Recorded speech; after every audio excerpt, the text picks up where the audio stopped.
Rekan-rekan sekalian, dimanapun antum berada sekarang, dan kami tidak bisa mengidentifikasi apakah antum lebih muda dari kami atau lebih tua, dan juga posisi atau keberadaan di kota mana. Yang jelas secara virtual, sore hari ini di waktu Arab Saudi dan malam hari di Indonesia, kita akan mencoba lagi mendalami dari sesi pengenalan atau proses dan pengalaman kerja di Arab Saudi. Yang 2 minggu telah lalu, yang sesi pertama kita sudah mendengarkan banyak share dari teman-teman rekan-rekan WNI yang ada di Arab Saudi, dari berbagai macam latar belakang pekerjaan dan profesi. Kemudian yang kedua, kemarin Minggu Jumat yang lalu, kita juga setelah mendengar paparan regulasi aturan ketenagakerjaan di Arab Saudi, khususnya untuk warga kita Indonesia, dari Bapak Suseno Hadi. Beliau adalah Adnaker, Atasnya Ketenagakerjaan Republik Indonesia di KBRI Riyadh. Adapun sore hari ini atau malam hari di Indonesia, ini sebenarnya saya sudah ada rencana mengundang beberapa rekan yang lebih kompeten, tapi qadarullah belum bisa menyatakan ikut hadir. Makanya saya sekali lagi akan mengisi kekosongan ini atau menggantikan yang semestinya kita undang. Saya akan bicarakan lebih detail lagi dari sisi pengalaman dan tinjauan aturan-aturan yang kita ikuti selama ini di media massa atau pengumuman informasi dari pemerintah Arab Saudi terkait lowongan kerja, apa ya, lika-likunya, fakta dan realitanya bagaimana bekerja di Arab Saudi. Semoga saja tidak begitu lama saya bicara dan nanti akan lebih banyak kita buka dialog. Pertama-tama saya akan membagikan satu slide. Nah, ini dia. Judulnya Bekerja di Arab Saudi, Proses Seluk-Beluk dan Realitanya. Saya akan mulai, semoga teman-teman mendengarnya dengan jelas, dan kalau ada sesuatu yang perlu disela atau yang ingin disampaikan langsung, tidak usah menunggu kami sampai bicara selesai, bisa langsung mengajukan lewat teks ataupun angkat tangan untuk berbicara langsung. Saya akan mencoba memberikan wawasan atau informasi yang pahitnya dulu. Karena Eee, kami seperti sebelum berangkat ke Saudi juga seringkali mengidam-idamkan ke Saudi atau menggambarkan Saudi ini sangat begitu indah, sangat begitu enak, sangat begitu nyaman, tapi sebenarnya tidak semuanya seperti itu. Meskipun sebagian besar alhamdulillah kita nikmati dengan, senikmat-nikmatnya, dan memang yang itu kita dapat rasakan sesuai dengan keinginan atau impian atau harapan sebelumnya. Kenapa? Karena di Arab Saudi ini kita perlu ingat sekali lagi, cuacanya itu jelas jauh berbeda dengan Indonesia. Ada yang sangat panas ekstrim, ada juga yang dingin sangat sekali ekstrimnya. Ini terjadi di wilayah utara, selatan, dan timur, dan juga tengah, yang termasuk wilayah Provinsi Riyadh. Adapun di wilayah barat yang meliputi Mekah, Jeddah, ini tidak begitu se ekstrim di wilayah lain. Jadi kalau kita misalnya bekerja atau tinggal di Arab Saudi di daerah atau wilayah yang kami sebutkan tadi di utara, di selatan atau timur dan tengah di Riyadh, kita akan mengalami bagaimana cuaca ekstrim di Arab Saudi yang sangat-sangat panas kalau di musim panas, dan akan terasa sangat dingin sekali di musim dingin. Dan ini sudah kita tahu, kalau kita lihat dari vlogger-vlogger yang ada sering meliput kegiatan di sini, kita akan tahu betapa suasana atau cuaca di sini memang sangat berbeda dengan Indonesia. Kemudian treatment ya, jadi perlakuan atau bagaimana mudir kalau kita sering bilang di sini, atau kafil atau sponsor kita atau tempat atau orang yang menyediakan tempat, menyediakan kerja kita, penyedia kerja, itu kebanyakan bukan dari bangsa kita, tapi dari bangsa lain, bermacam-macam. Secara prinsip perusahaan memang kebanyakan 90% lebih dimiliki oleh orang Saudi, tapi pelaksanaannya atau apa namanya, kepengurusan atau manajemennya itu bisa jadi yang mengelola itu orang warga asing selain Saudi. Bisa orang Arab yang dari Mesir, bisa Arab dari Suriah, bisa Arab dari Palestina dan sebagainya. Ataupun India, juga Libanon, mereka juga punya banyak posisi yang cukup strategis di beberapa perusahaan besar atau tempat kerja kita di sini. Makanya treatment cara memperlakukan kita itu akan jelas berbeda. Jangan disamakan mereka itu seperti bangsa kita. Kultur, budaya, bahasa, dan sebagainya itu kan berbeda dan seakan-akan kita itu merasakan eh, seperti yang tidak diperlakukan sebagaimana kita waktu di Indonesia. Ini harus dipahami agar kita juga tidak merasa bahwa di Saudi ini semuanya serba nyaman, serba enak, serba indah. Yang berikutnya, termasuk minum makanan, ya asalnya ini bukan negara kita yang segala macam bentuk sayuran, buah-buahan atau menu-menu yang biasa kita makan nikmatin di Indonesia itu tersedia di sini. Meskipun produk dari Indonesia juga mulai banyak dan restoran, tempat makan juga ada, tapi tetap tidak pernah sama dengan kita makan di Indonesia. Jadi ini perlu diingat sehingga kita tidak ya ini sebagai himbauan peringatan agar kita tidak sadar bahwa ini di negara asing dengan tantangannya seperti ini. Hari libur kita sedikit di sini ya, bekerja di sini. Tidak seperti kita di Indonesia ada hari-hari agama lain juga kita libur. Di sini kecuali hari besar umat Islam, hari besar agama Islam seperti Idul Fitri, Idul Adha, itu tidak ada libur sama sekali. Tidak ada libur Natal, tidak ada libur hari tahun baru, hari Waisak, pokoknya tidak ada libur hari besar agama lain selain Islam. Dan ini paling ditambah dengan hari libur National Day tanggal 23 September kemarin dan tanggal 22 Februari yang baru diadakan tahun lalu, yaitu hari berdirinya Yaumut Ta'sis, ya, Founding Day Arab Saudi. Selain itu tidak ada libur. Kecuali kalau nanti libur cuti tentunya, terus ada yang meninggal dari keluarga kita. Jadi kita harus tahu bahwa di Saudi ini ya begini suasana keadaannya. Sehingga rekan-rekan yang sudah ada rencana atau pengen atau merencanakan bekerja, baik itu diri sendiri atau saudara, memahami ini. Nah juga ini nasib pekerja migran kita di Indonesia di sini, warga kita itu tidak sama, tidak selamanya indah. Ada yang mereka harus berjuang bersabar menunggu gaji yang tidak diberikan berbulan-bulan. Bahkan ada juga yang ditelantarkan, ada juga yang bekerjanya sangat-sangat tidak manusiawi. Kalau di domestik terutama itu kebanyakan, bahkan bisa jadi mereka mengalami tindakan fisik, pelecehan dan sebagainya. Meskipun seharusnya itu tidak terjadi karena ada aturan perlindungan hukum yang jelas, seperti Maktab Amal dan Kementerian SDM sudah punya aturan hukum yang sangat-sangat jelas. Hanya saja pasti tetap ada terjadi gitu. Bahkan di perusahaan besar sekalipun, terutama kemarin ya ketika sedang ada pandemi dan krisis minyak harganya turun, itu sangat berpengaruh sampai ada terjadi pemecatan, pensiunan dini, pengurangan pegawai di satu perusahaan, bahkan sampai Aramco ketika pandemi kemarin. Ini ceritanya banyak nih, nanti bisa dipertanyakan lagi kalau memang pengen lebih jelas lagi. Saya hanya sekilas saja sekarang. Terus ini bagi pekerja yang nyantai, artinya yang dikiranya kita di sini bisa memperlakukan diri sendiri seperti di negeri sendiri, jelas tidak sama, berbeda. Maka idealnya memang kalau teman-teman rekan-rekan bekerja ke sini itu lebih baik, idealnya itu masih muda. Karena kalau masih muda itu dia punya jenjang karirnya panjang. Sehingga kesempatan untuk lebih meniti karir lebih tinggi itu lebih memungkinkan. Bahasa dan lingkungan sosial perlu adaptasi jelas ya, sudah tahu. Karena kalau kita lihat, kalau mungkin di kita itu dianggap tidak sopan, tapi di sini sopan. Seperti kalau kita megang kepala, di sini biasa, bukan berarti tidak sopan. Cipika-cipiki ya di antara laki-laki atau antara perempuan itu biasa di sini karena suatu adatnya kalau berjumpa mereka seperti itu. Jadi banyak hal yang mungkin kita tidak bisa pahami secara langsung kecuali kalau sudah adaptasi, itu harus kita pahami. Ini yang menjadi hal-hal yang kadang membuat kita nggak betah atau merasa sesuatu yang buruk di pandangan kita karena kita belum terbiasa. Maka saya kasih tema atau judul di situ, Saudi tidak seindah impian. Kadang-kadang kita merasakan semuanya lebih serba enak aja. Ini Wahyu, mohon di mute ya. Cukup mengganggu suaranya.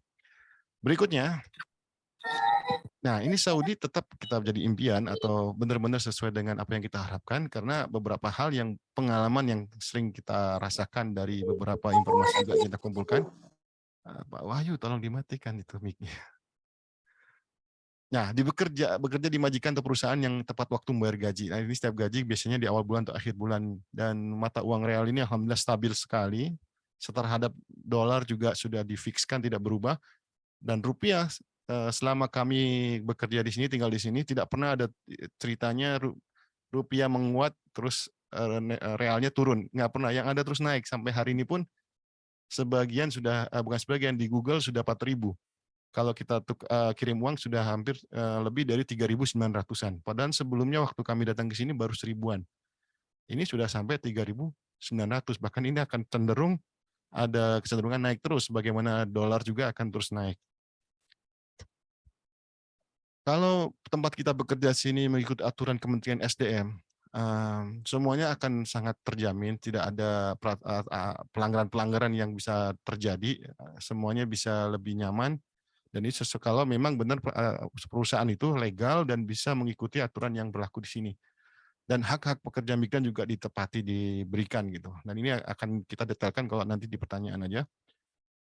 Dan ini yang mungkin di antara teman-teman kita di sini yang bekerja di sektor-sektor seperti buruh pabrik atau perusahaan-perusahaan kecil, semua biaya itu, semua biaya tinggal, transportasi, asuransi, kesehatan ditanggung oleh penyedia kerja. Bahkan di restoran kita nggak perlu pikir makan lagi karena kita dibebaskan untuk makan di situ kalau ada yang bekerja di restoran. Orang-orang ya, teman-teman yang bekerja di bidang industri makanan ya, yang kayak kayak restoran atau di tempat apa namanya itu untuk pemesanan makanan yang dalam bentuk banyak untuk pesta, itu mereka biasa diberikan kebebasan untuk makan sehingga tidak berpikir lagi untuk makan di mana, tidak tidak akan mengeluarkan uang sendiri, termasuk transportasi antar jemput, tempat tinggal disediakan, asuransi di cover, dibiayai oleh perusahaan atau tempat tinggal oleh penyedia kerja. Dan waktu bekerja dan libur cuti terjadwal. Ada yang setahun sekali, ada yang 2 tahun sekali. Kalau di awal-awal biasanya 2 tahun sekali. Nanti kalau sudah ada peningkatan grade atau peningkatan statusnya, dia bisa 1 tahun sekali. Dan tiket pasti dibiayai oleh penyedia kerja. Itu secara umumnya seperti itu ya. Nanti kalau ada kasus-kasus tertentu yang berbeda, akan kita jelaskan. Dan pastinya ini berkesempatan melakukan perjalanan ke luar negeri. Jadi kita biasa kalau mau ada rezeki, ada waktu, misalnya kita nggak mau cuti ke Indonesia, kita bisa jalan ke negara lain seperti ke Turki atau ke Jordan, ke Masjidil Aqsa, atau ke Qatar. Nanti apalagi kalau ada Piala Dunia yang mungkin doyan bola bisa main ke sana. Karena dekat sekali, bisa lewat darat.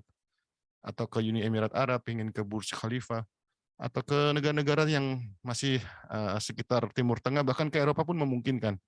Beberapa negara tujuan wisata bahkan sudah dibebaskan visanya bagi kita ya dari paspor Indonesia, dan bisa kita melalui berangkatnya dari tempat kita bekerja di Saudi. Umroh, kalau apalagi kalau tinggalnya di ini ya, di dekat Mekah ya, seperti di Taif atau di Madinah ataupun di Jeddah. Kalau umroh bisa setiap hari itu, nggak perlu diizin atau nggak perlu cuti, bisa dilakukan. Dan haji pun kita punya hak dikasih ke pemberi, satu hak yang diberi oleh perusahaan dengan 10 hari libur untuk melaksanakan haji dalam sekali seumur hidup. Jadi kita bisa berhaji dan tidak perlu ngantri, bisa memilih paket yang ada sesuai dengan yang disediakan oleh Kementerian Haji dan Umroh di sini. Dan suasananya kalau memang di sini sekarang ya, mungkin kita dengar banyak informasi berita yang viral, ada macam-macam katanya di sini. Tapi secara umum tidak banyak berpengaruh. Kita di sini ya kerja, masjid, rumah, kalau kadang-kadang ke tempat hiburan seperti tempat hiburannya itu seperti pantai, mall. Saya kurang tahu kalau ada teman-teman yang mencari-cari yang aneh-aneh. Tapi yang jelas suasananya masih dibilang cukup kondusif dan religius daripada mungkin yang kita dengar atau kita lihat di berita-berita. Sepertinya tidak banyak ya, tidak sangat berbeda ya, tidak sama dengan apa yang mungkin digambarkan lewat media. Seperti kalau kita mau juga mengikuti pengajian masyayikh juga bisa habis pulang kerja mungkin di waktu malam atau mengikuti halaqah Quran, tahsin dan tahfidz, itu sangat memungkinkan. Bahkan di setiap kota ada Islamic Center yang bisa kita datangin, di situ ada ustadznya, ada dai-nya, ada penerjemah orang Indonesianya. Dan di situ kelompok-kelompoknya banyak, hampir setiap kota. Bahkan di kota yang lebih besar seperti Riyadh dan Jeddah, Islamic Center-nya itu bisa lebih dari satu. Kalau di kota-kota kecil ya, seperti Hassa, seperti di Damam, ataupun di beberapa kota yang nggak begitu besar, rata-rata ada Islamic Center dan ada ustadznya, ustadznya orang Indonesia. Jadi suasana masih kondusif, bahkan kalau di tempat kerja kita nggak akan menampakkan keislaman kita, menampakkan kesolehan ya tanda kutip gitu ya. Bukan untuk ria ya, maksudnya kita mau sholat, kita mau puasa, mau apa, itu tidak ada hambatan, halangan apapun. Sangat-sangat mudah, karena ya memang secara kultur di sini tuh Islamnya secara budaya memang kuat. Profesi pekerjaan bukan subjek. Nah, ini juga salah satu kemudahan kalau seandainya kita bekerja dari satu sektor yang di situ bukan subjek yang akan dipakai atau diharuskan orang Saudi, karena sekarang lagi rame-ramenya sadialisasi ya. Sejak penggunaan MBS ini, orang Saudi, warga Saudi itu dipaksa untuk menjadi pekerja gitu, untuk bekerja di banyak sih bidang. Nanti akan saya sebutkan bidang apa saja. Saya singkatkan aja, percepat. 1001 cara terbang ke Saudi untuk bekerja. Nah, ini memang yang paling banyak ditanyakan ya, bagaimana sih ke Saudi, kerjanya kayak gimana? Ya, kemarin kita sudah bahas di 2 minggu yang lalu ya, dari penjelasan teman-teman yang WNI yang berbagi pengalaman dan Pak Atnaker, Pak Suseno. Pertama ya, kita cari kerja untuk ke Saudi itu pertama di P2MI. P2MI ini apa ya kependekannya, perusahaan penempatan P3MI barangkali ya, bukan P2 ya, P3. Perusahaan penempatan pekerja migran Indonesia. Dan ini banyak terdapat di Jakarta. Hanya saja mereka juga saat ini tidak semuanya siap dengan lowongan pekerjaan yang ada di Saudi. Artinya visa yang ada di sini mereka juga sedang mencari rata-rata. Dan hati-hati juga, kadang-kadang ada banyak calo ya atau sponsor. Tapi mereka memang membantu. Hanya saja mereka kadang-kadang memarkup biaya, meminta biaya. Yang semestinya nggak ada biayanya jadi ada biayanya, yang semestinya sedikit jadi banyak. Itu biasanya memang ya rezekinya calo ya atau sponsor. Bahkan calo atau sponsor ini nggak hanya di Indonesia, termasuk di Saudi juga ada yang menawarkan bla bla bla gitu. Nah, ini juga yang disarankan oleh Pak Atnaker di KBRI kemarin untuk datang ke pusat pasar kerja di Gatot Subroto di Mampang Perapatan. Di situ banyak informasi lowongan pekerjaan di luar negeri pun dalam negeri juga ada pastinya. Kemudian ini juga disarankan oleh teman-teman WNI kita waktu sesi pertama, mereka banyak menyarankan kita untuk mencari pekerjaan secara online di media sosialnya seperti LinkedIn ya. Kalau di YouTube atau di Google apa di Facebook ataupun di medsos lain mungkin itu lebih rentan ketidakvalidannya. Itu bisa jadi palsu atau bisa penipuan, lebih hati-hati saja karena peringatan penipuan informasi lowongan kerja di medsos ini banyak diingatkan oleh KBRI. Dan itu bukan hanya di Saudi, bahkan di Kanada, di Australia, di Inggris, dan sebagainya. Itu diingatkan. Hati-hati. Jadi yang lebih valid biasanya dan direkomendasikan itu di medsosnya LinkedIn, seperti yang teman-teman WNI waktu itu menyampaikan. Dan yang lebih ideal lagi di web perusahaannya. Jadi kalau di Aramco kita cek ke perusahaan atau webnya perusahaan di Aramco yang official. Pak Atnaker juga menyebutkan karis.google ya. Di google.com itu juga bisa kita cek, ada beberapa pekerjaan sesuai dengan tempat lokasinya. Di situ kita bisa cari untuk mencari kerja. Kalau kita ke Saudi ya kita cari kata kerjanya ke Saudi.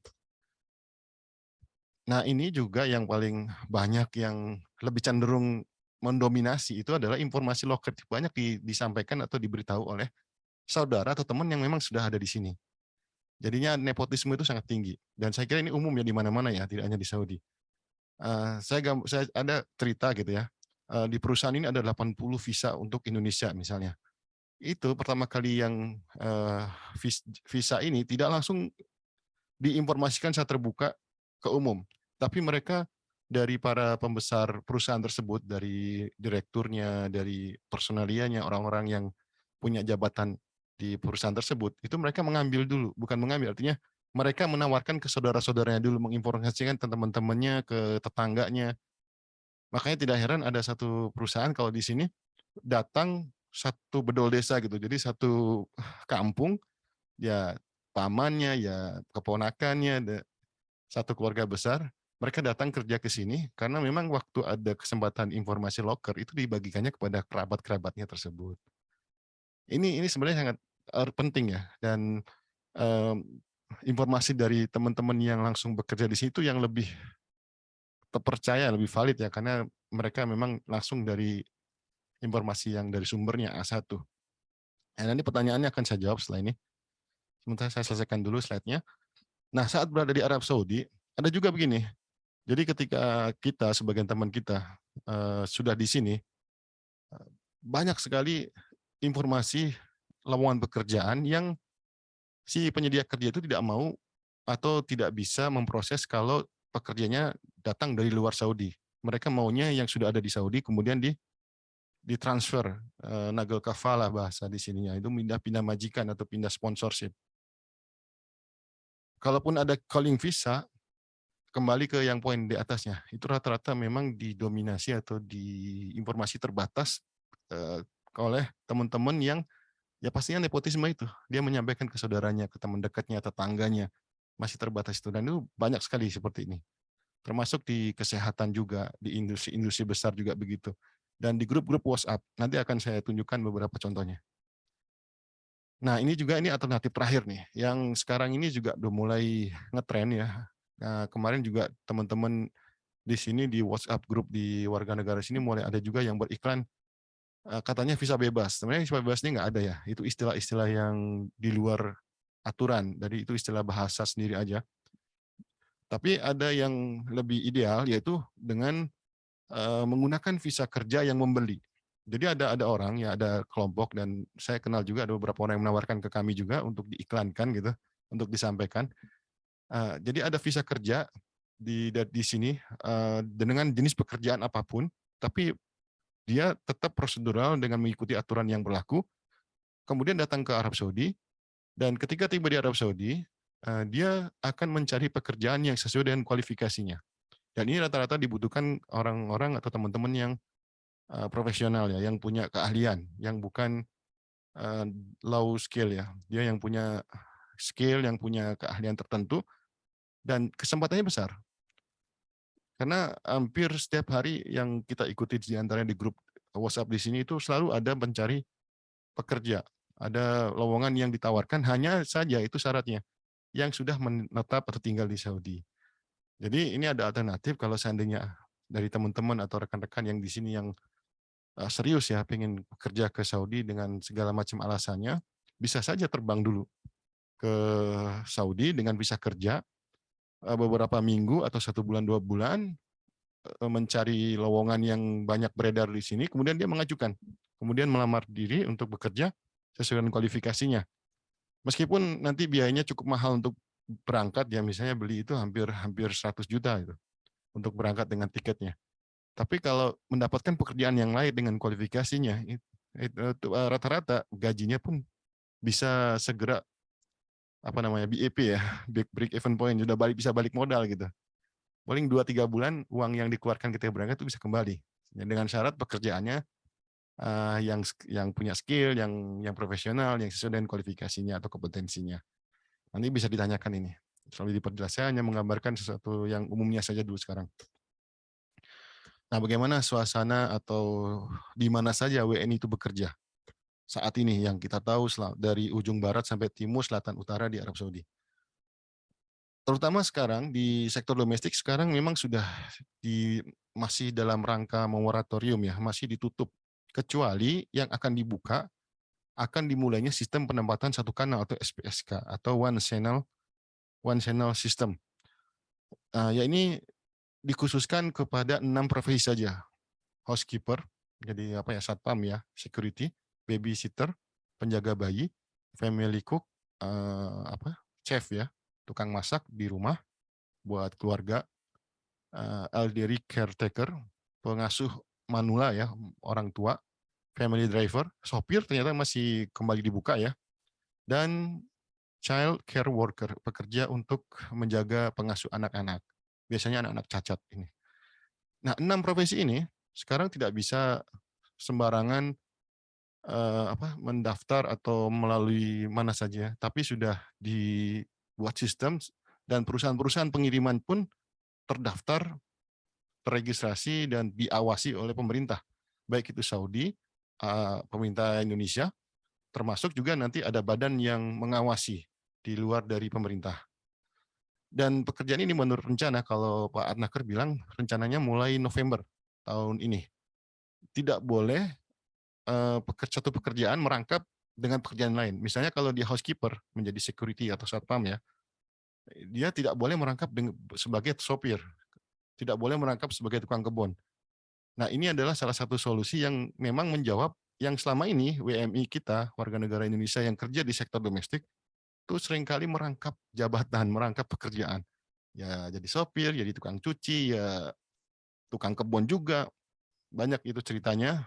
Kami sering wawancara dengan beberapa orang yang teman-teman kita yang bekerja di berbagai bidang, mereka begitu merangkapkan, tapi gajinya cuma satu, jadi gajinya sedikit, kecil. Gaji bersih kalau disebutkan dalam aturan SPSK ini katanya minimal 1.500. Ini sudah lumayan baik ya. Kalau dulu sopir itu masih digaji 800 atau 1.000.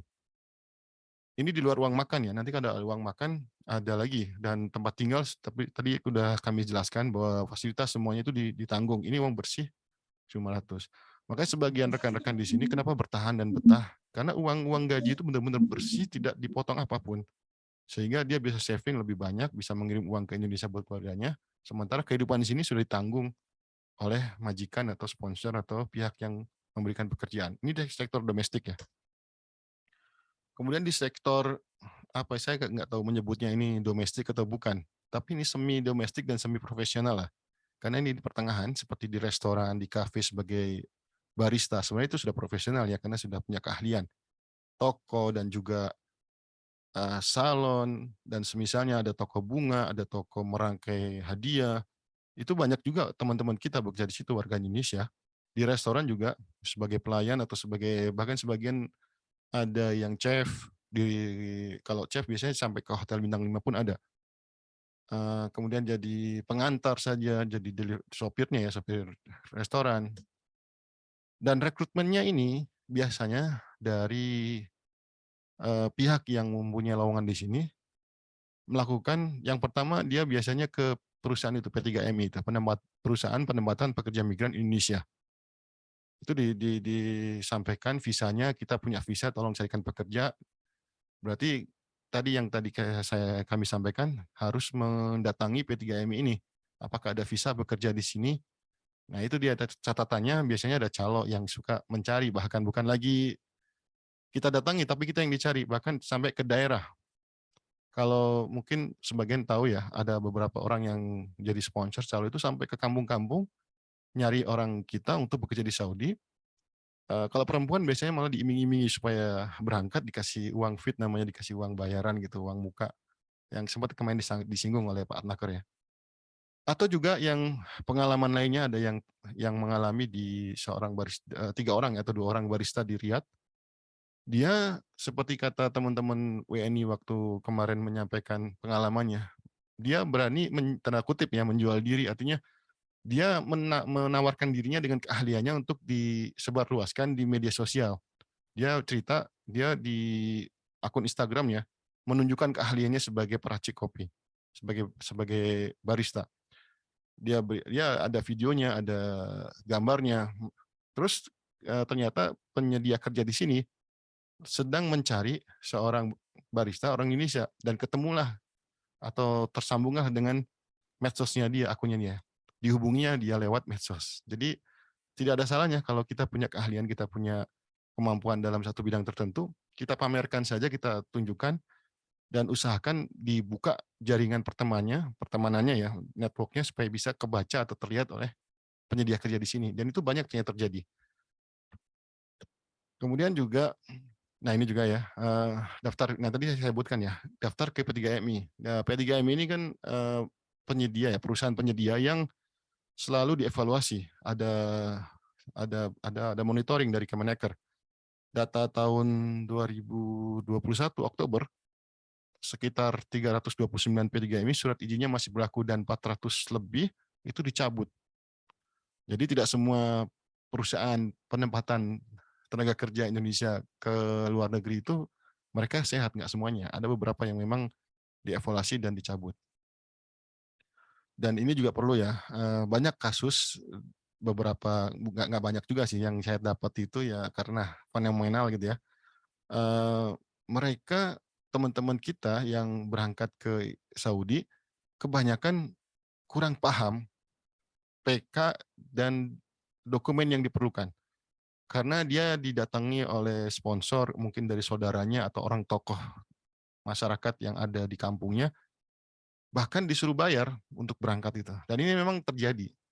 Eee, waktu kami tanya ke Atnaker, bisa jadi seperti itu boleh, tapi yang sangat disayangkan kalau bayarnya itu bisa sampai puluhan juta, bahkan sampai 30-an juta itu kalau dari Nusa Tenggara.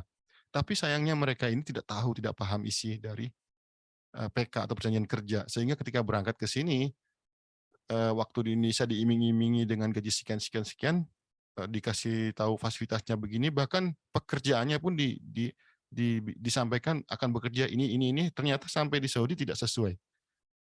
Jadi, ya mungkin jadi masuk ke ini ya, ke kasus penipuan seperti ini. Dan ini perlu perlu diwaspadai bagi teman-teman yang mendapatkan informasi dari ya seperti sponsor atau calo seperti itu. Nah, bagaimana dengan profesional, skill, dan juga di dunia industri? Memang seperti yang disebutkan oleh Pak Muhammad As'ad kemarin Ketua IATMI dan Mas Yoyo yang sekarang di Jerman yang pernah di Riyadh dan di Jeddah, beliau lebih menekankan Eee, memperkaya pengalaman. Jadi untuk bekerja di luar negeri, apalagi juga di Saudi dengan sistem yang sekarang disaudisasi ya, lebih banyak orang Saudi yang didorong untuk menjadi pekerja di sini, pengalaman, kemampuan, dan, sertifikasi itu sangat dibutuhkan. Beberapa teman yang kita kenal kerja di perusahaan Aramco, di perusahaan minyak terbesar di dunia, di Dahran.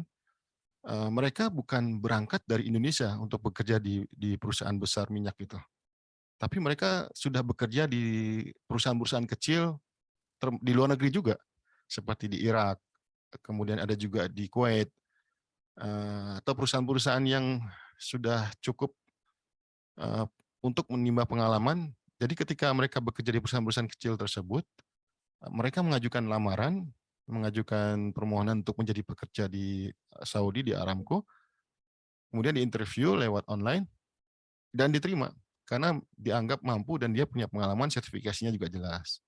Selain juga di medsos LinkedIn, pengajuan ke web perusahaan langsung, atau juga di agen penyaluran. Nah, ini juga perlu hati-hati, perlu perlu apa, perlu waspada. Jangan sampai kita terbuai atau tertipu dengan iming-iming pekerjaannya dan ini kalau dibilang banyak, enggak juga, tapi, seringkali kita mendapatkan kasus. Bahkan ada satu, kasus yang pernah kita tangani, kita tahu, ada teman yang dia bahkan unik ya, bekerja di Saudi Aramco.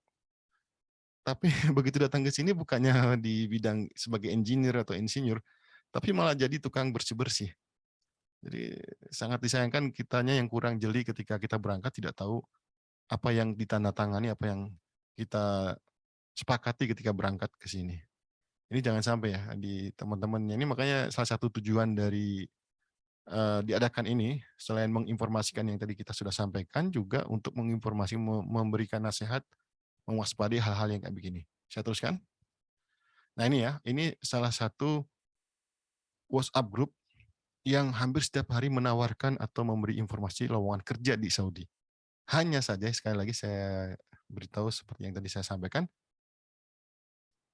yang di yang diminta itu adalah orang atau pekerja yang sudah tinggal di Arab Saudi. Bukan mereka tidak mengeluarkan visa baru, tapi meminta untuk pindah sponsorship ya, ditransfer. Misalnya sebelumnya kita kerja di perusahaan A, kemudian akan dipindah ke perusahaan B dengan kualifikasi yang sesuai dengan yang diminta. Ini sangat banyak. Ini grup yang 12, artinya ada 12 grup lebih yang menginformasikan seperti ini. Rata-rata teman-teman India, Pakistan ini yang men-share kayak gini. Dan jenis pekerjaannya pun macam-macam, dari sopir, driver-nya trailer atau driver-nya untuk satu perusahaan, untuk delivery sampai ke manajer proyek dan punya keahlian-keahlian tertentu. Dan ini banyak sekali. Tadi siang saya juga iseng-iseng ya nanya ke teman-teman di beberapa bagian, "Ada loker nggak? Ada loker nggak? Ada loker?" Rata-rata mereka mengatakan, "Iya, kita butuh, tapi nggak bisa ngeluarin visa baru, pengennya yang sudah ada di sini untuk diambil, untuk dipindah, di-hiring gitu ya, dipindahkan majikan untuk ditransfer menjadi pekerja di tempat dia. Itu rata-rata begitu dan banyak sekali. Apalagi ketika dubes mengatakan 11 juta lowongan pekerjaan di Saudi, yang profesional sekitar 3 juta, yang 8 juta itu untuk yang ya mungkin semi profesional gitu, yang termasuk domestik barangkali. Karena seperti yang Pak Anaker bilang, bahwa Saudi dengan visinya ini memang membangun di mana-mana. Kalau antum ke sini terus ada waktu kesempatan rezeki untuk umroh, bisa dilihat Makkah sendiri sedang dibangun begitu besarnya proyeknya, sangat banyak sekali. Sedang dibangun satu ini kan, jalan yang terintegrasi yang dari stasiun sampai menuju ke Haram. Madinah juga begitu, dibangun juga. Itu baru 2 kota suci, belum kota-kota lain yang dijadikan objek atau destinasi wisata. Dari Abha, dari wilayah timur, sampai ke utara di Tabuk Neomnya. Saya lanjutkan. Nah, ini salah satu yang harus saya sampaikan juga, bahwa info loker di Arab Saudi dan tantangannya itu, seperti tadi sudah saya jelaskan ya, tawaran pekerjaan itu banyak yang dibutuhkan yang sudah tinggal di sini atau transfer igoma atau majikan. Kemudian profesi, nah ini ya, jenis-jenis profesi yang sekarang sudah harus Saudi. Tidak boleh lagi warga asing. Perlindungan dan dukungan pemerintah sini untuk warganya itu luar biasa. Sangat-sangat menjaga agar warga Saudi itu tidak menjadi pengangguran. Dan ini data terakhir tadi saya baca di statistik nasionalnya Saudi, sejarah pengangguran berkurang di sini sampai 4 sekian persen sejak tahun 1999. Jadi sangat berkurang pengangguran dengan tanda kutip dipaksa bekerja, yang sebelumnya mungkin mereka nggak mau ya bekerja seperti jadi penjual jam tangan di toko-toko jual jam tangan, itu harus orang Saudi sekarang. Di optik kacamata itu harus orang Saudi. Peralatan medis, listrik dan elektronik, spare part mobil, bahan bangunan, penjual karpet sekalipun, itu harus orang Saudi sekarang. Showroom mobil, furniture, peralatan rumah tangga juga, pakaian, toko kue, roti juga orang Saudi. Termasuk 19 jabatan yang sekarang harus warga Saudi. Itu diantaranya adalah administratornya di HRT ya, di personalia, kepala personalia juga, direktur urusan pekerjaan, direktur hubungan masyarakat atau humasnya, sekretaris kepegawaian, keamanan, nah security yang di perusahaan atau di toko ataupun di kantor-kantor itu memang harus orang Saudi, satpam itu. Tapi kalau untuk di perumahan yang tadi kita sebut, itu bisa jadi warga asing boleh untuk individu. Resepsionis dari bank, dari hotel, perusahaan itu harus orang Saudi juga. Kasir dan sekretaris juga itu orang Saudi. Hanya saja ini kan baru memang sudah dijadikan undang-undang dan mereka seringkali melakukan investigasi ya atau inspeksi ya, mendatangi tempat-tempat pusat ekonomi atau kantor-kantor atau perusahaan pabrik untuk mengecek apakah sudah dilakukan nggak Saudisasi ini. Tapi faktanya memang masih warga Saudi SDM-nya belum siap untuk itu. Jadi masih banyak jenis pekerjaan yang kami sebutkan tadi di depan ini, yang ditulis ini, masih diisi oleh warga kita. Seperti accounting juga sih, itu kan masuk ke kasir ya, masuk ke keuangan, itu juga masih diisi oleh beberapa orang asing. Personalia di perusahaan juga masih ada orang asingnya. Makanya ada siasat mereka itu biasanya kalau kayak toko listrik ya, listrik dan bangunan, atau juga di showroom mobil, di furnitur juga, di pakaian, toko-toko yang seharusnya sudah orang Saudi, mereka suka mengakalin satu Saudi, nanti yang lainnya ada orang asingnya, 2 atau 3. Memang ada hitung-hitungannya, ada syaratnya. Jangankan satu tempat yang harus ada orang Saudinya, bahkan orang asing sekarang dalam satu tempat bekerja itu ada persentasinya, nggak boleh semuanya misalnya dari satu warga negara. Misalnya satu kantor ada 10 orang pekerja, itu nggak boleh satu kantor itu diisi oleh 10 warga Indonesia semuanya, harus mix. Ada saya lupa berapa itu persentasinya. Jadi sekian warga, misalnya negara Bangladesh sekian, negara Pakistan sekian, negara Indonesia sekian. Itu mereka atur sedemikian rupa. Dan menariknya kalau perempuan warga Saudi yang bekerja di satu tempat, satu perusahaan atau tempat bekerja, itu dihitungnya mahal. Bisa sampai 1:7. Satu perempuan di Saudi, itu berbanding 7 warga asing. Artinya kalau misalnya satu kantor, satu perusahaan, satu tempat bekerja kita ada orang Saudi satu perempuan, itu bisa mendatangkan visa atau pekerja baru sebanyak 7. Kalau laki-laki 1:2. Itu kalau nggak salah saya ingat perbandingannya seperti itu. Jadi Saudisasi ini punya peran penting menjadikan warga negara Saudi sendiri untuk bekerja di berbagai sektor. Sehingga kita kalau mau masuk dalam satu pekerjaan di sini, perusahaan atau penyedia kerja ini harus menghitung berapa persentasinya. Apakah sudah nanti di maktab amal atau di labor office itu ada perhitungan simbol-simbol seperti dibilang di toko akhdor, warna hijau, warna kuning dan merah. Kalau hijau berarti perusahaan ini sehat, artinya banyak orang Saudi yang kerja di situ. Tapi kalau kuning, warga Saudinya kurang berimbang, jadi harus ditambah lagi orang Saudinya, masih banyak orang asing atau mungkin seimbang. Tapi kalau di merah itu berarti sudah dinyatakan tidak akan bisa beroperasi atau dihentikan, harus menambah lagi orang Saudinya. Artinya ini saya sampaikan sebagai informasi bahwa memang gelombang Saudisasi ini bisa berpengaruh bagaimana persaingan itu bekerja di sini semakin tipis. Kecuali itu tadi yang saya sampaikan, ada beberapa profesi yang masih aman, yang bukan dan tidak diisi oleh diwajibkan orang Saudi. Ya ini terakhir, sebenarnya rencana kita apa rencanamu? Ya ini quote aja, sekedar untuk menutup. Syukran jazilan. Jadi itu saja yang bisa saya share ya dari slide ini. Saya akan coba buka forum sekarang untuk berdialog. Mungkin penyampaian saya cepat karena saya juga ingin mengejar waktu. Di sini sekarang maghribnya semakin cepat ya. Jadi karena mulai musim dingin. Jadi saya persilakanlah untuk dialog tanya jawab kalau memang mau ditulis teks atau disampaikan lewat langsung dengan suara, saya persilakan. Akan saya baca kalau begitu ya dari pertanyaan yang sudah muncul di sini. Izin bertanya Pak, lalu biaya hidup yang ditanggung sendiri apa? Biaya hidup yang ditanggung sendiri, kalau makan itu kan biasanya dikasih ada allowance ya.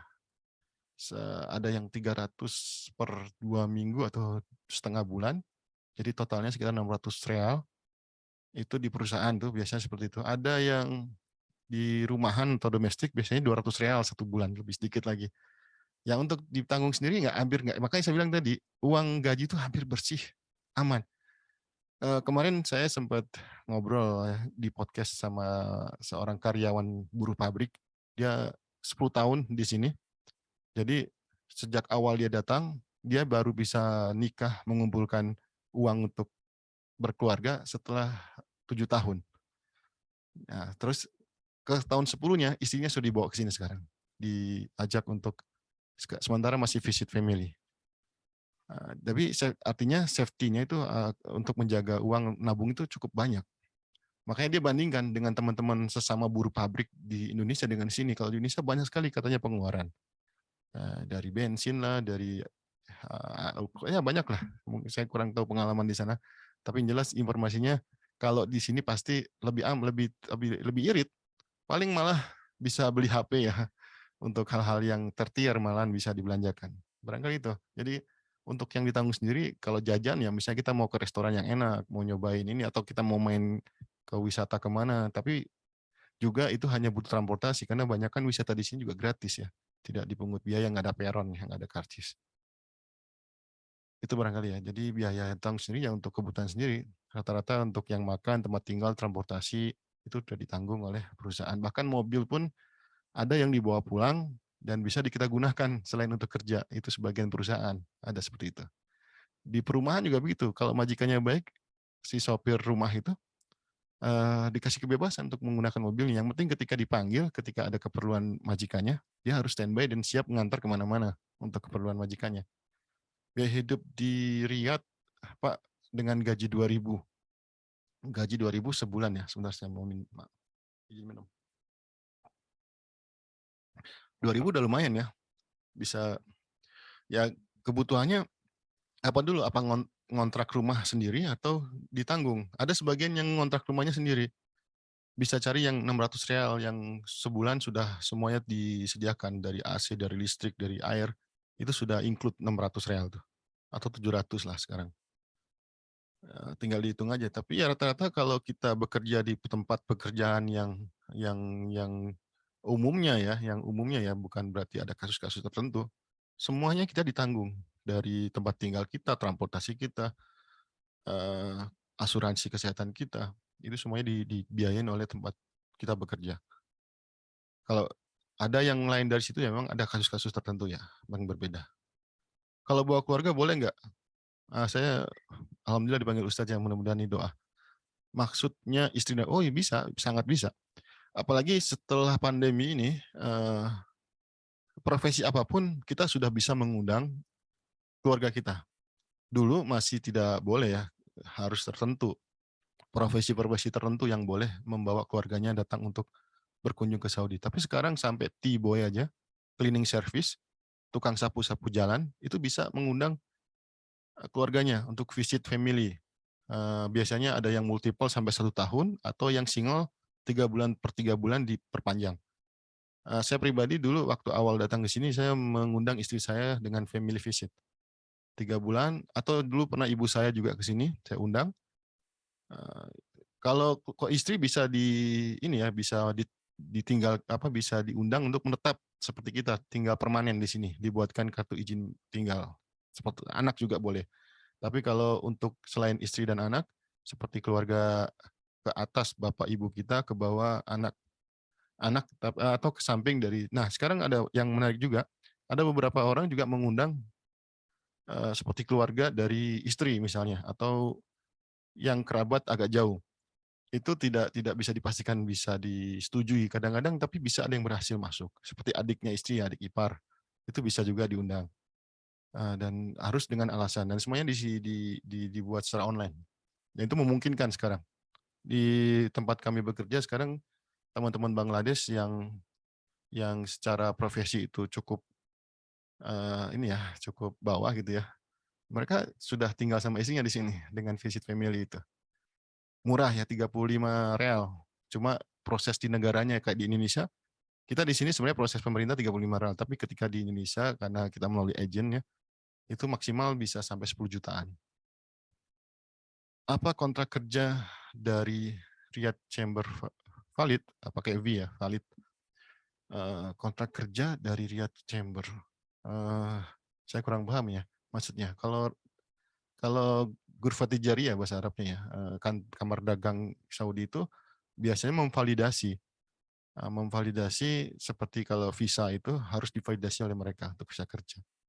Jadi kalau ada kontrak kerja dari Riyadh Chamber, kalau pemerintah ini, pemerintah Saudi ketika mencari pekerja asing itu biasanya tidak langsung mencari kerja ke Indonesia atau ke agen.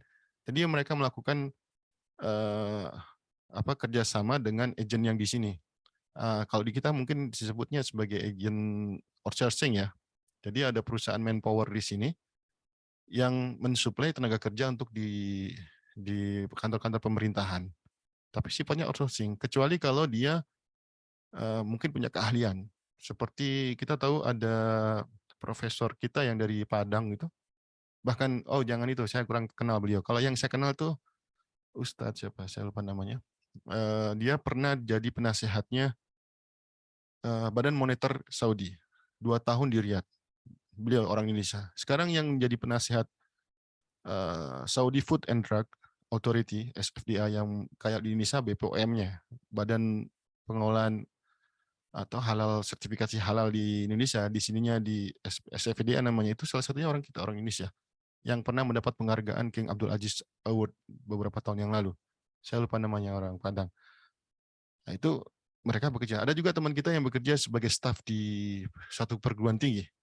Keuntungannya kalau kita bekerja sebagai tenaga pemerintahan atau sebagai pegawai negeri sini, itu dianggap pegawai negeri, banyak fasilitas dan termasuk, dependent fee ya, ada biaya-biaya yang seharusnya dibebankan kepada ekspatriat itu dihapus, dibebaskan. Itu salah satu keuntungannya. Cuma untuk lebih detailnya, biasanya pemerintah Saudi tidak langsung mencari bekerja sama dengan agen yang di Indonesia, tapi dia melalui agen yang ada di sini untuk dicarikan pekerja untuk disuplai. Ya seperti outsourcing gitu. Untuk jam kerja dan hari libur di Saudi, oh ya, jam kerja di sini standarnya 8 jam. Atau aturan yang berlaku di Labor Office, Dinas Pekerjaan, itu ada 4 opsi sih. Ada tiga opsi. Satu minggunya ada yang 44 jam, atau 46 jam, atau 48 jam. Mudah-mudahan nggak salah ngitungnya nih. Jadi ada 3 opsi. Itu dibagi saja per hari. Jadi ada yang satu harinya 8 jam, atau ada yang satu harinya 10 jam, dan itu untuk perusahaan swasta ya.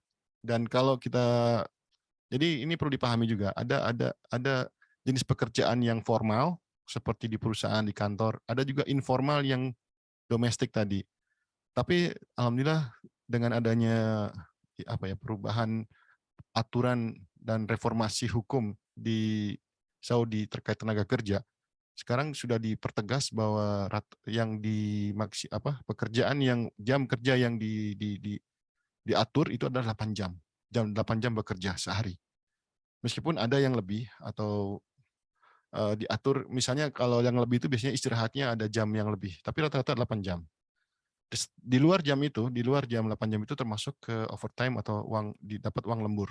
Termasuk kalau kita bekerja di hari libur nasional, itu bisa dihitung 2 kali, uang lemburnya bisa dihitung 2 kali. Dan itu semuanya ada rumusnya. Di websitenya kementerian sini juga bisa dihitung, bisa dilihat berapa uang lembur kita, berapa sampai uang EOS ya, end of service kita kalau sudah mau resign, itu ada semuanya, ada kalkulatornya. Bisa kita akses secara online. Jadi jawabannya kalau secara singkat 8 jam per hari. Di atas 8 jam itu bisa dihitung sebagai lembur atau overtime yang harus dibayarkan oleh pihak yang menjalankan pekerja buat kita. Maaf, alamat Infoloker yang di Jakarta tadi di mana? Yang itu tadi dari Pak Atnaker, ada di Gatot Subroto ya. Pusat pasar kerja di Gatot Subroto, KAF 44, Kuningan Barat, Mampang Perapatan, Jakarta Selatan. Itu yang pusat pekerja yang dikelola oleh Kementerian Tenaga Kerja Indonesia. Kalau P2MI, P3MI atau PJTKI dulu ya namanya, itu ada di mana-mana ya di Jakarta, bahkan di daerah pun ada. Apakah mahasiswa bisa kerja part-time di sana? Jika bisa, jenis kerjaan apa yang bisa dilakukan part-time sambil kuliah? Oh, banyak ya. Apa yang cocok? Tapi nggak disarankan ya. Kalau Ustadz bilang di sini, kalau tolabul ilm, tolib ya, kalau belajar ya sebaiknya konsentrasi belajar lah. Karena ada beberapa ustadz kita yang di Madinah contohnya, karena kalau di Madinah ini daerah-daerah umroh dan haji di wilayah barat sana itu memang kesempatan untuk mencari penghasilan tambahan itu sangat terbuka karena banyak jamaah haji dan umroh. Itu menjadi daya tarik. Makanya ada beberapa ustadz kita yang selama S2 sibuk dengan travelnya, dengan membimbing haji dan umroh. Nah, lumayan duitnya memang, cuma akhirnya kan tesisnya atau disertasinya jadi kurang terperhatikan, terbengkalai. Nah, kalaupun tapi itu secara prinsip ya, secara aturan nggak boleh, karena kita di sini di Saudi ini tinggal di sini harus berdasarkan dengan profesi kita. Di kartu penduduk kita, kartu izin tinggal kita itu ada satu profesi kerja dituliskan. Kalau misalnya profesi kita sebagai sopir misalnya, kemudian dia ternyata bekerja sebagai broker di pelabuhan, terus qadarullah ya, la qadarullah ditangkap atau ketahuan ketika ada pemeriksaan, itu akan bermasalah, akan kenakan hutang, denda yang sangat lumayan besar, termasuk bisa jadi sampai deportasi. Nah, ketika mihna kita, profesi kita sebagai pelajar, kemudian ketahuan dagang di toko atau di suatu tempat, itu bisa bermasalah baik dianya sendiri ataupun orang yang menyediakan kerja buat dia. Tapi ya faktanya eh, kita ya selain kerja di kantor atau di pabrik, di luar jam itu juga ada yang mencari sampingan, baik itu jualan, bikin makanan, atau jadi taksi part-time. Banyak lah, bisa.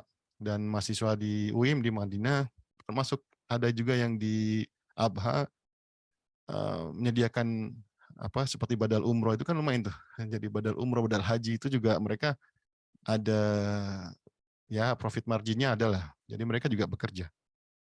Ada yang jualan juga, ada yang di Madinah itu istri dari mahasiswa juga ada yang menjadi mutawifah kalau perempuan ya.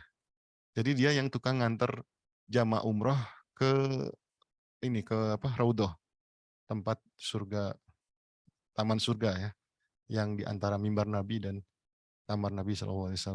Jadi setiap ada jamaah umroh yang datang untuk ke Madinah, kerjaannya dia mengantar jamaah itu untuk membimbing ya supaya bisa masuk ke Raudhah.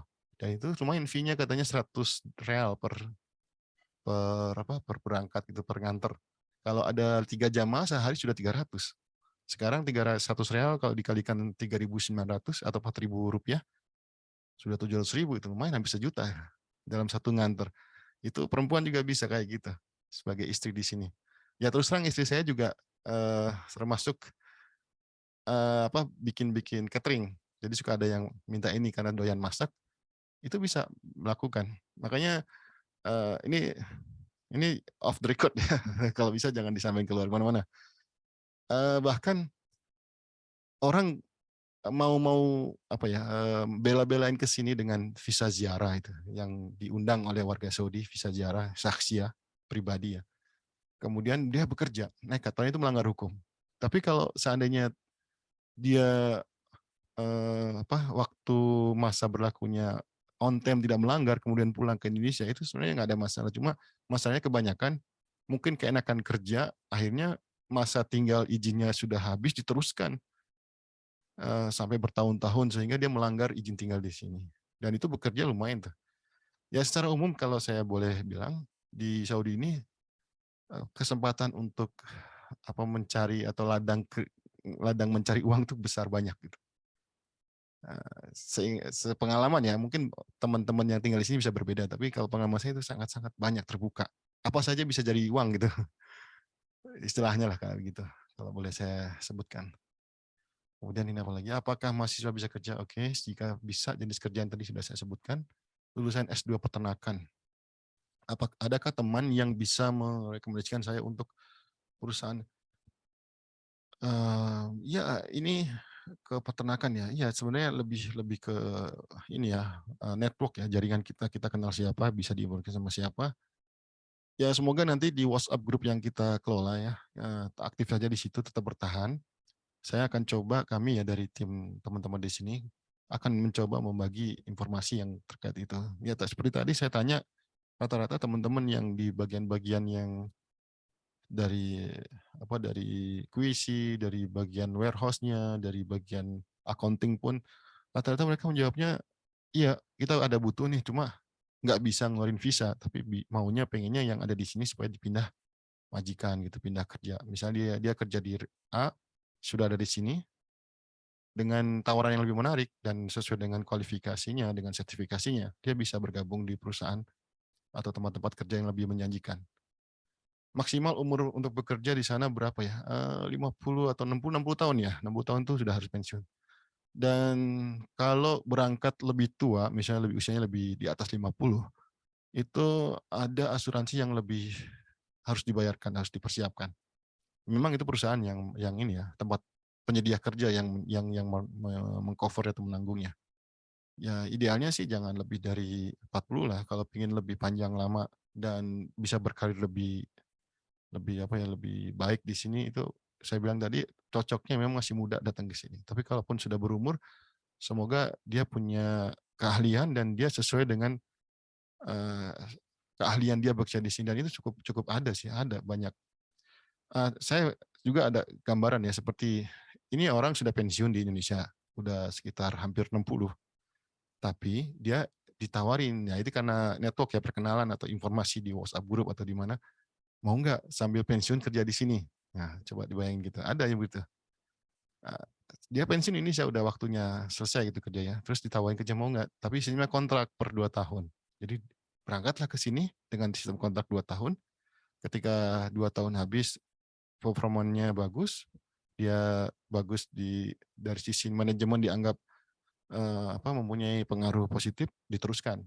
Atau dia juga bisa putus 2 tahun. Kemudian pensiun di Indonesia itu, jadi sambil bekerja ke sini. Ada kasus kayak gitu.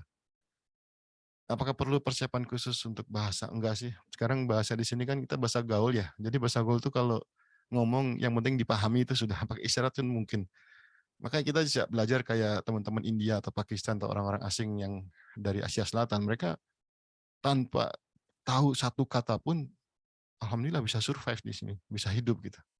Kenapa kita enggak?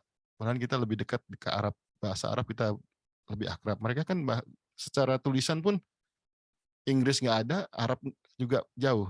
Antum bisa lihat kan kalau di orang-orang India atau meskipun Urdu agak dekat ya kalau Urdu. Tapi kayak Bangladesh, India kan secara tulisan Hana Caraka gitu kan. Sementara kita ada dasar bahasa Inggrisnya cukup familiar. Bahasa Arabnya kita juga lebih kenal dengan banyak pesantren, banyak madrasah. Sebenarnya kita lebih lebih mampu. Dan untuk di sektor industri dan ekonomi atau bisnis, bahasa yang digunakan itu bahasa Inggris. Bahkan teman Saudi kami ada yang merasa protes gitu. Karena dia orang Saudi, kerja di satu perusahaan, tapi surat menyurat, email, itu semuanya pakai bahasa Inggris. Istilahnya Inggris dan format atau form yang digunakan itu Inggris semuanya. Dia dia kadang protes, bahkan ketika ada pelatihan, yang ngelatih juga pakai bahasa Inggris. Padahal orang Saudi nggak semuanya bisa bahasa Inggris kan, sebagian aja.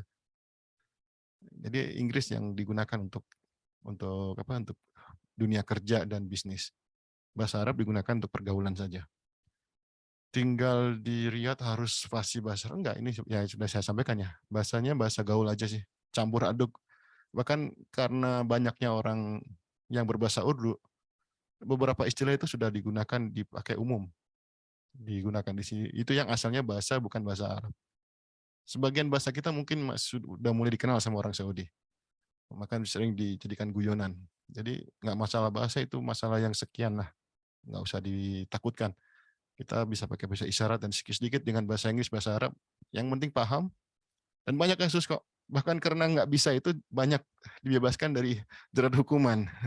Contohnya gini, ketika kita melanggar lalu lintas, terus polisi kan di sini alhamdulillah polisinya nggak nggak kayak di suatu negeri ya, jadi nggak bisa seenaknya minta duit gitu.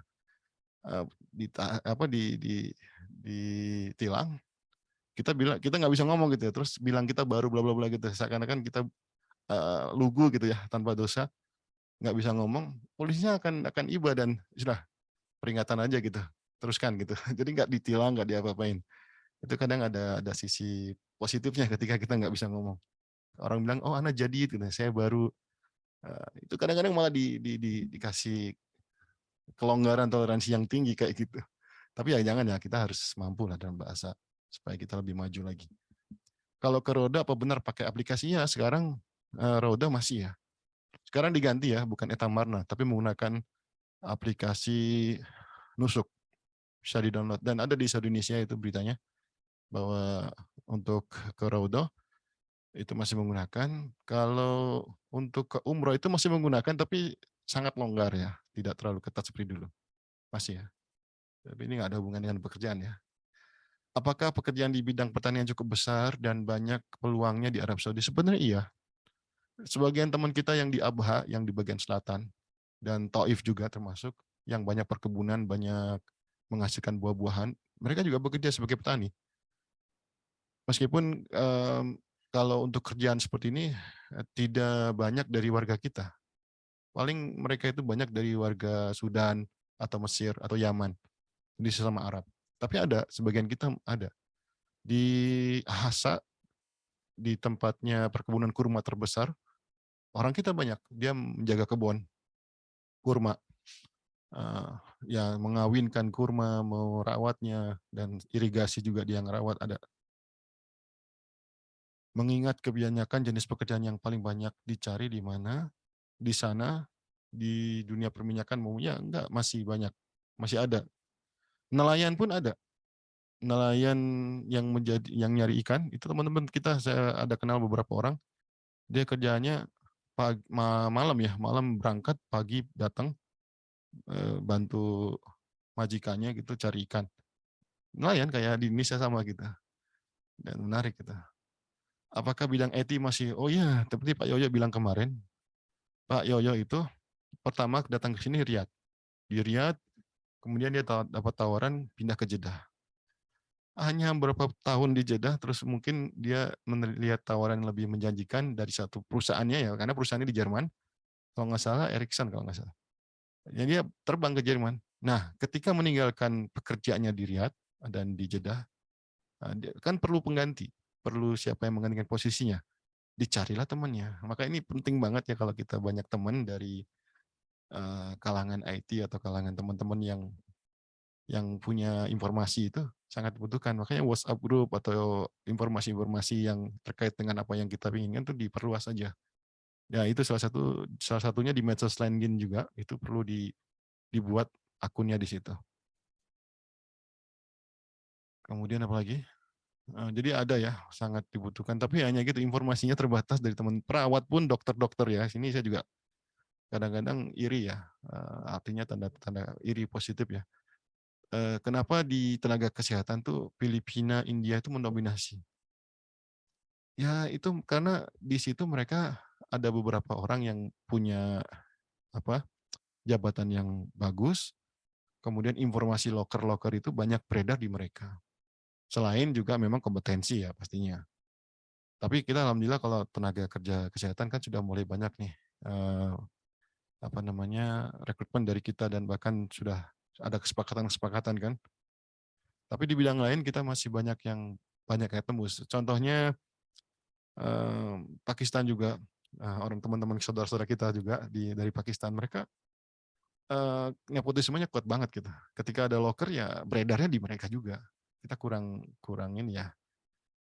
Kadang kurang cepat ngambil kesempatan atau juga kita informasinya terbatas. Jadi memang perlu itu dibuat komunitas-komunitas. Dan di sini di beberapa tempat di teman-teman kita sudah ada sih komunitas-komunitas gitu.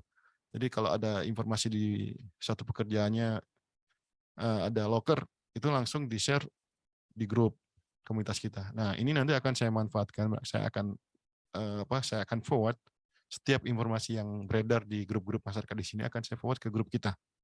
Jadi silakan nanti kalau di WhatsApp grup masih tetap bergabung akan saya share itu.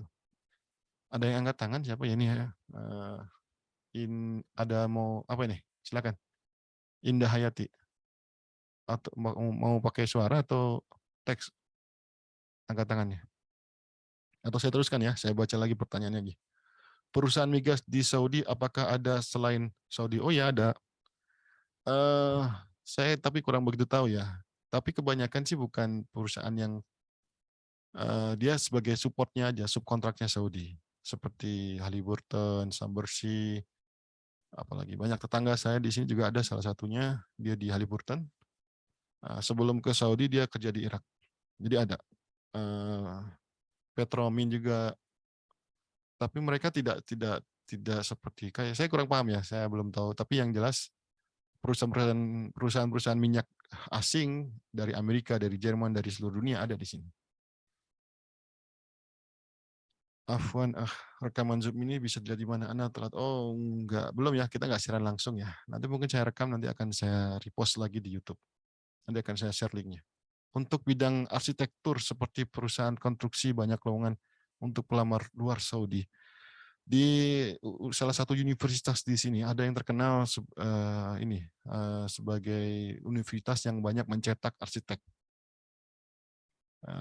Ini dunia yang sedikit orang tahu ya, termasuk saya kurang begitu tahu. Itu sekali lagi loker-loker yang seperti ini ya beredarnya di kalangan-kalangan mereka yang di dunia itu.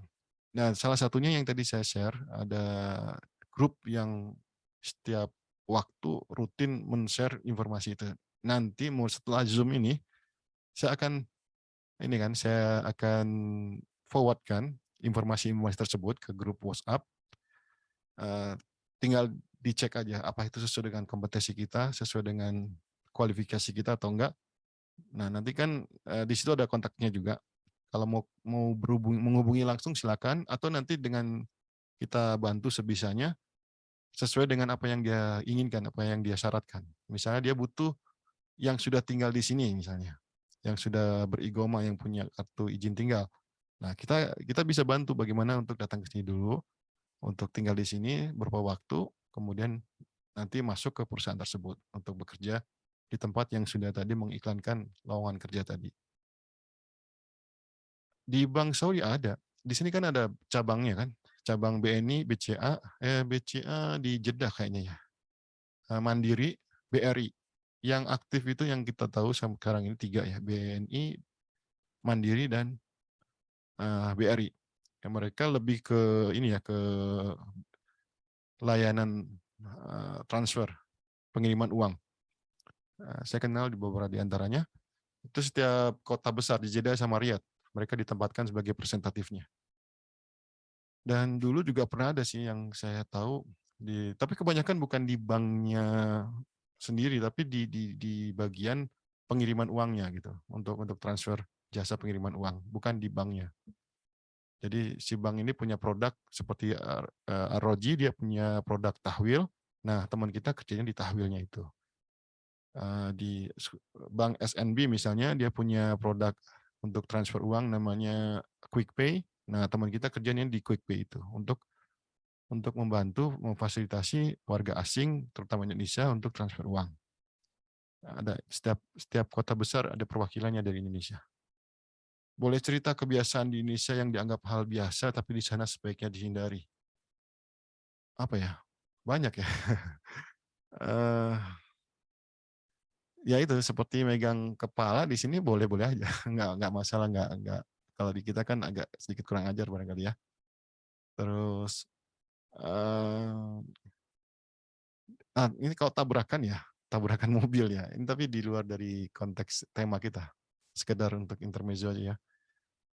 Tabrakan mobil di sini nggak perlu marah-marah ya. Kalau di kita mungkin saling ini ya, saling menyalahkan atau saling adu otot gitu ya.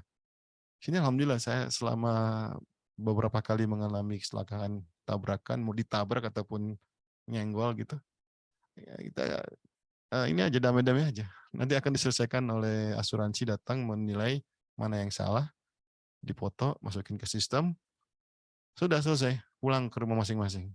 Nanti tinggal nunggu ada pemberitahuan SMS, harus ke sini, diproses. Kita nggak perlu ada marah-marah juga kayak gitu.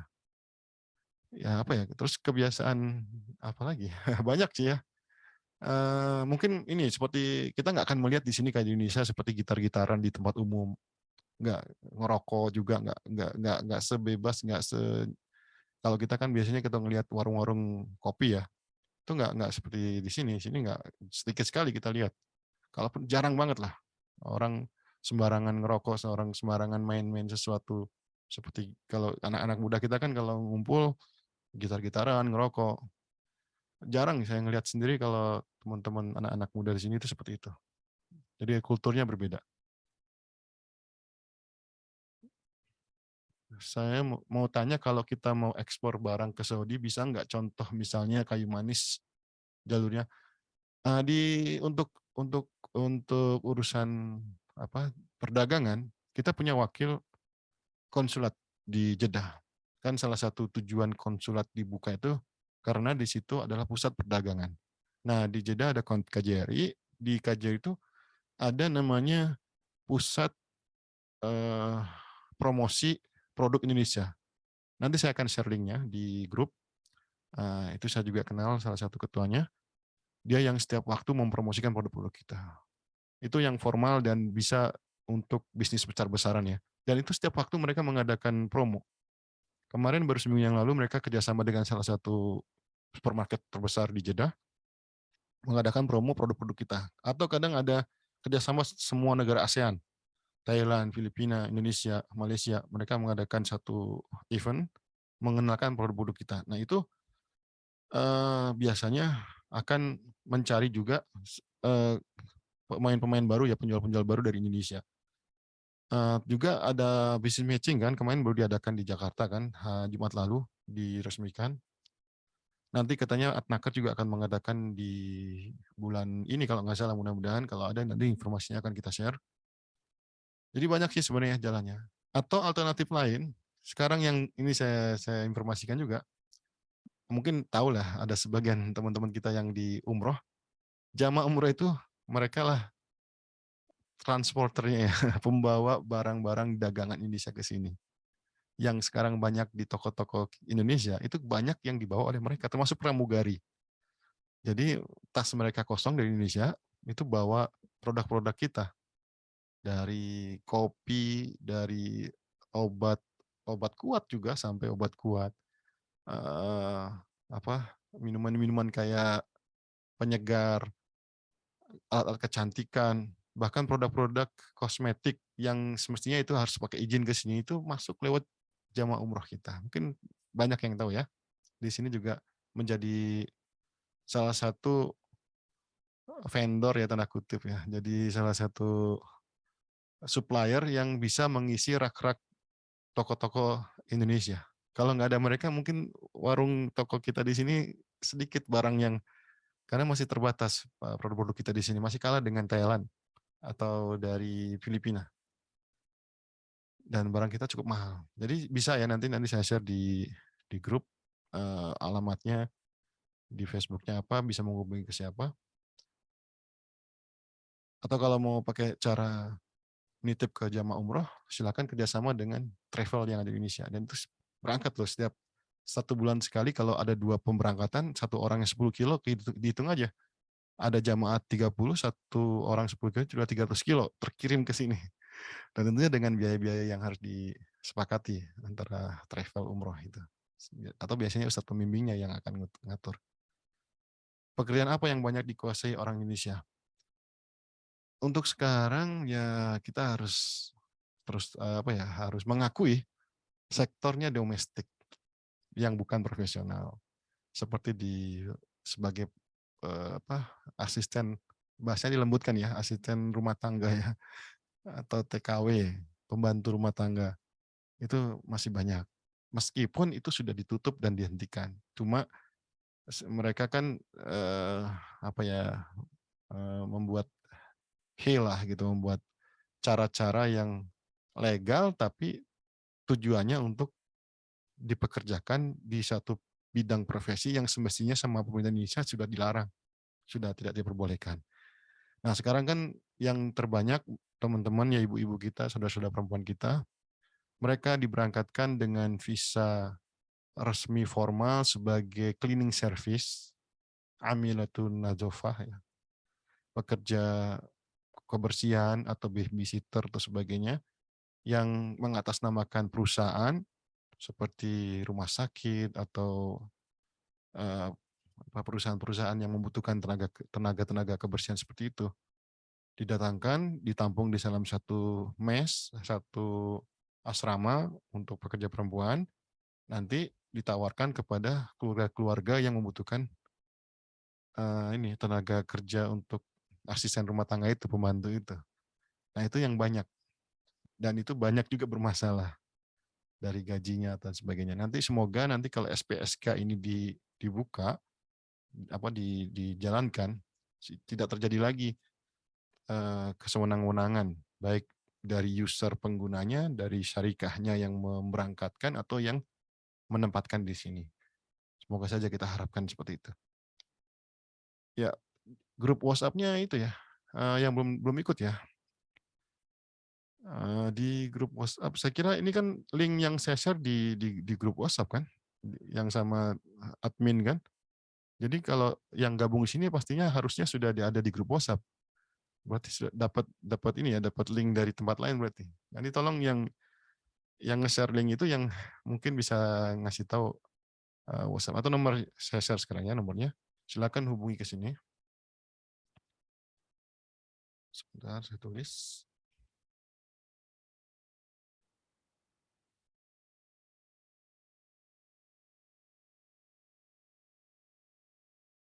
Silakan kirim WhatsApp ke sini saja. Nanti akan kami gabungkan di grup WhatsApp. Ya, silakan dikirim WhatsApp pesan ke situ nanti akan kita gabungkan di WhatsApp grup. Bu, kerjaan boleh dong ikut WhatsApp ya. Apakah Igoma diurus sendiri dapat dari Igoma semuanya ditanggung jawab pihak yang memberikan kerja. Biayanya semuanya. Cuma kita akan diminta untuk medical check up aja. Tes kesehatan kalau sehat akan dibuatkan Igoma dan semua ditanggung biayanya oleh yang menerima kita sebagai pekerjanya atau sponsor atau kafilnya. Kalau buka toko warung bakso dekat hotel masjid, wah menarik nih. Ada persyaratan khusus ya. Dan biaya kontrak tokonya berapa ya? Soalnya kalau saya lihat jamaah umroh kebanyakan orang Indonesia, kalau mau jajan bakso nggak ada. Dulu ada ya, dan sekarang saya nggak tahu, kan ada gerai simpati di atas itu, di Menara Jam-Jam Tower itu. Nah, ini nanti akan saya buat session tersendiri. Saya sudah niat akan mengundang Pak Ali, orang Banyuwangi, yang puluhan tahun bikin toko dan bikin warung di Riyadh. Dulunya di Damam terus ke Riyadh. Nanti akan saya undang beliau untuk berbagi tips pengalaman bagaimana membuka atau membuat wira swasta sebagai pengusaha warung dan toko. Saya kenal beliau. Insya Allah saya akan undang dia, dan yang lainnya mungkin kalau nanti saya dapatkan kontaknya, saya akan minta untuk berbagi di sini. Jadi kalau biayanya mahal ya, dan itu harus ada keikutsertaan dengan warga Saudi. Tapi sekarang ada 3 model kita mau usaha sendiri sini. Yang pertama, kita sebagai investor murni, artinya ya harus modal banyak, harus siap dengan segala kebutuhan yang dibutuhkan, disiapkan. Investor murni ini akan jadi warga negara istimewa di sini. Kalau di Amerika kan ada namanya green card ya. Kalau di sini namanya igoma mumayyiza. Jadi kita akan menjadi seperti orang Saudi. Jadi sudah menjadi warga negara kedua dengan fasilitas dan segala kemudahannya dari orang Saudi. Seperti pemilik Lulu Mall ini ya, Lulu Hypermarket. Yusuf siapa itu, orang Kerala India. Dia sudah mengantongi dan mendapatkan visa tempat tinggal atau igomah, izin untuk tinggal di sini secara spesial. Dia sudah menjadi warga negara kedua lah. Fasilitas kesehatan, sekolahnya, bisa mendatangkan keluarga, pulang pergi, masuk ke Arab Saudi bebas. Kemudian yang kedua, bermusyarakah dengan orang Saudi. Jadi kerjasama dengan orang Saudi. Mungkin ada teman yang bisa yang bisa berbagi, orang lokal di sini diajak kerjasama. Jadi ini akan memudahkan secara modal ya untuk investasinya. Yang ketiga, menjadi pekerjanya. Jadi cari majikan, cari orang Saudi, tolong dong bikin izin semuanya segalanya disiapin oleh orang Saudi, biar saya mengolah gitu misalnya. Saya orang asing yang mengolah. Jadi kita bekerja ke dia. Jadi kita di bawah sponsorship dia. Itu yang saya tahu kemarin ketika ada pertemuan dengan atas ekonomi Indonesia, KBRI di Riyadh, mereka menyampaikan 3 hal ini. Bisa dibaca nanti artikelnya di Saudi Indonesia juga ada. Jadi tinggal pilih mana yang bisa kita siapkan untuk membuka usaha. Kalau Pak Ali, saya kira dia kerjasama ya. Ada banyak teman-teman kita yang di travel juga di Mekah, mereka mengadakan kerjasama dengan orang Saudi. Jadi dia bebas sebagai seakan-akan pemiliknya. Tapi masalah perizinan, masalah legalisasi ke pemerintah, itu semuanya ditangani oleh orang Saudi. Dia hanya menjalankan operasional sebagai pekerja. Sebagai apa? Sebagai wira swastawan gitu. Lowongan kerja di sekolah untuk anak-anak Indonesia ada nggak ya? Lowongan di sekolah untuk anak-anak Indonesia, saya kurang paham nih. Kalau lowongan di sekolah, apa menjadi guru ya? Kalau guru kan PNS ya. Jadi jalurnya harus ke Deplu juga kalau nggak salah, ini harus kaitannya dengan PNS. Guru-guru kita di sini juga ada ya, di SIR, di Jeddah, dan di sekolah Makkah juga mereka PNS di Indonesianya. Kalau nggak salah ketika PNS di Indonesia juga ditawarkan kan, boleh kan kita cuti berapa tahun untuk mengajar di luar negeri. Ini lebih banyak ke Diknas ya untuk mencari tahunya lebih detail. Untuk anak-anak Indonesia. Sekarang kalau ke sini juga sudah dibuka itu ya, ada visa pendidikan yang bisa kita ajukan supaya kita bisa kuliah dan belajar di sini. Izin Pak, kalau memang boleh minta, iya ya nanti akan saya share di grup ya. Atdak ITPC ya, ITPC benar, maupun konsulat. Saya punya nomor pribadinya kepala ketua ITPC ini. Nah, boleh lah nanti, tapi saya izin dulu ya, diizinkan nggak kalau saya share di grup. Yang handle soal ekspor ya ada. Di share soalnya saya tengah ngembangin ya. Ya, dan perlu ini ya, perlu banyak belajar juga nah ekspor nih. Kalau nggak salah di UFIT TV itu ada itu pelatihannya itu. Disampaikan ada berapa episode itu, 4 atau 3 episode. Pelatihan ekspor itu sangat bagus untuk pemula ya, untuk yang mau mulai ekspor di UFIT TV. Untuk bias mempunyai green card, untuk bisa maksudnya, seperti US ya. Investor ya, jadi investor. Yusuf siapa itu, orang Kerala India yang punya gerai, punya Lulu supermarket cabangnya di mana-mana. Bahkan di Dubai sendiri, dia di United Emirat Arab sama, dia juga sudah menjadi warga negara kedua istilahnya. Dia bebas keluar masuk dan jadi warga asing yang punya kekhususan. Investor ya, atau kalau nggak investor, banyak syaratnya sih ya. Dulu ada Ustadz Farid di Riyadh tuh sempat men-share juga di status Facebooknya. Seorang yang punya keahlian ke profesi khusus yang dibutuhkan, seperti dosen. Mungkin ada dosen antariksa yang sedang lagi dikerjakan proyeknya di Saudi, itu akan sangat dibutuhkan. Atau punya keahlian di salah satu bidang medis sebagai dokter spesialis apa, yang jarang ada di dunia, mungkin bukan hanya dikasih green card, tapi akan diberi kewarganegaraan, sebagaimana yang sudah ada di sini.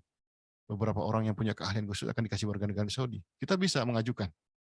Kami pun kalau yang tinggal di sini punya keahlian kayak gitu bisa, tapi dengan syarat-syaratnya yang cukup rigid. Itu memungkinkan. Kalau bukan PNS, saya kurang tahu ya. Kalau guru, ya itu perlu nanti saya coba tanyakan ke Akdikbud. Ya, saya akan undang juga, insya Allah mudah-mudahan kita akan adakan acara dengan Akdikbud di sini, dari KB Riyadh, untuk lebih membuka cakrawala wawasan kita terkait guru kalau mengajar di sini. Dan di Saudi beberapa dosen kan ada perempuan juga di Riyadh, itu adalah orang Indonesia.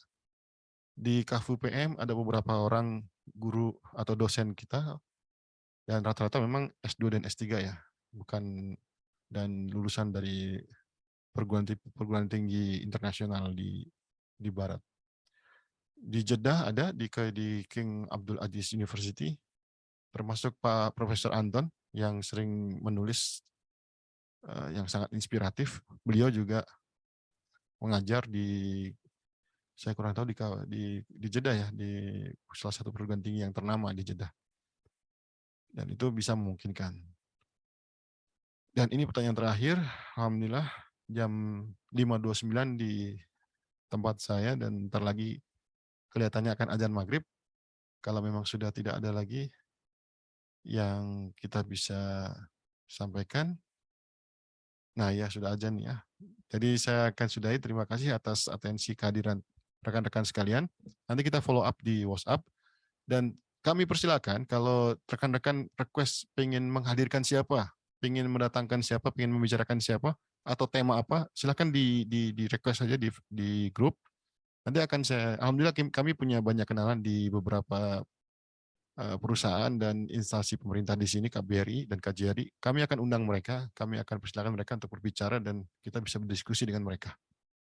Jadi silakan diusulkan saja di WhatsApp group. Terima kasih, jazakallah khair, jazakumullah khairan kasiran. Saya ucapkan assalamualaikum warahmatullahi wabarakatuh.